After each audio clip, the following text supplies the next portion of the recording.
YouTubers. My name is Butch Walker and welcome back to Relentless Fishing. Today is blowing 20 miles an hour plus, and it's gusting. I don't know if you can hear it in the background here. I'm sitting in the garage just trying to put some things together. I did go to the ramp today just to see what the water looked like because we are expecting or experiencing some higher than normal tides, and I mean flooding tides. So I drove around some of the areas around by the water, by the Western Branch River, and some of the streets are flooded, and some of the portions of the river are overflowing into people's yards and things like that. But as I went to the ramp, I noticed that there was a truck and a trailer out there, a boat trailer. Somebody launched today in 20-mile-an-hour, which is crazy. I don't want to call them crazies, but I must say, Yogones are mucho grande, because I'm not going out there like that. But it's crazy. So I'm gonna get to my video here shortly. Basically, it is called a W.O.O. So I am in ship repair, and we call what is called a W.O.O. a window of opportunity. And I see my window of opportunity, or my W.O.O., which is a short period here, on Tuesday. So I'm gonna try to go out on Tuesday afternoon around about 2 or 2:30, and or 1400 to 1430, to see what I can do here. But I'm not going out in 20-mile-an-hour winds. That is a guarantee. All right, so I don't know how close I can get up to this line and it remains in focus, but you can kind of see this Berkeley's fire line it's much coarser, but like I said, it's pretty much, it doesn't look so flat after all. I guess my vision is going, but it is a coarse line, as you can tell. Oh, there it is. It looks kind of flat there. And see how much rigidity it has in it. That to me keeps the wind knots from being caused when you're casting, and then you have a knot that bites on itself or whatever and it breaks the line. But this line is so thick, it doesn't do that. But again, this is only 10-pound test. This is only 10-pound test, and look how stiff it is. Let me see if I can find another one here right quick.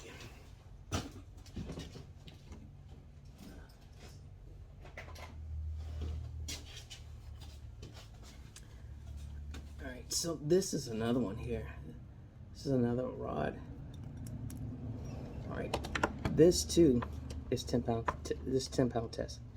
Look at this. 10-pound test. Bloop. See? That right there causes wind knots, and that also, when it bites on itself, it'll just break right in half. So I spooled that reel up with it a while ago, and I've just never taken it back. All right, so we have everything looped together here, and I'm gonna go in from the bottom of the loop of this Albright to make the Albright knot. Pinch everything together here like so. I'm going to pull this down, and I'm going to start to wrap back towards my fingers. 1, 7 times, 2, 3, 4, 5, 6, and 7. One complete loop. And then I'm going to go back down through the hole. I entered in from the bottom, but I'm going out through the top here. And I'm going to pull it together. I'm not going to lick it or wet it. I'm going to pull everything tight. Sorry about that. That was my work phone. Pull everything tight, and it will bite on itself. And as you see, it is in there. That is my knot. So basically that is a wine on leader, and I trust these knots. I've tied these knots ever since I was surf casting off a sand bridge in Virginia Beach and offshore fishing, you name it. And I'm just gonna cut this tag in off here.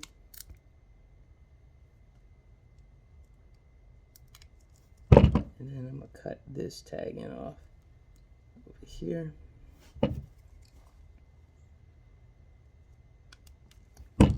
And again, that is it.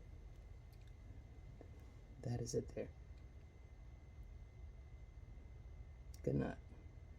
Good knot to have. Good knot to have in your arsenal. And I use it all the time. And as I stated before, I buy these jig heads from a local tackle store here in Portsmouth. And basically what I'm doing right now is just putting a hole in it, in the loop. Right. So these 1/4 ounce jig heads, right? Like I said, I get them here locally at Greg's Bait and Tackle. Now, a lot of guys, when they're tying these on, a lot of guys like to do a 1/2 inch knot where the actual loop is loose around the head. That way it can move around. But to me, my theory is that this is a breaking point, because the fish is actually pulling against this one knot, or this one loop of monofilament. He's pulling against that, going the other way, and that is a breaking point for me, in my theory. And like I said, a lot of people think differently, but I would rather use an improved clinch nut, which is one. Let's see here, 1, 2, 3, 4 twists around. This is the improved, so you go through the loop. I'm sorry, I'm off camera here. I'm gonna go through the loop, and then the loop I just made there, I'm gonna go back through there like that, and then I'm gonna pull it tight against the head of the jig, so it's very tight. Now that right there, I don't think it's going anywhere. I hardly have any of these break against the eye. Now they may straighten the hook out. Big fish will straighten the hook out, but it will not break. I trust that knot. That is the knot I go with always, the tightest knot in my sleep. Now this Zoom lure, if you can just take a look at all the teeth marks that this lure endures fighting against trout and puppy drum. I mean, they have literally shredded this lure. Let me pull it off here so you can really get a good. It is a hardy lure, but it takes a beating.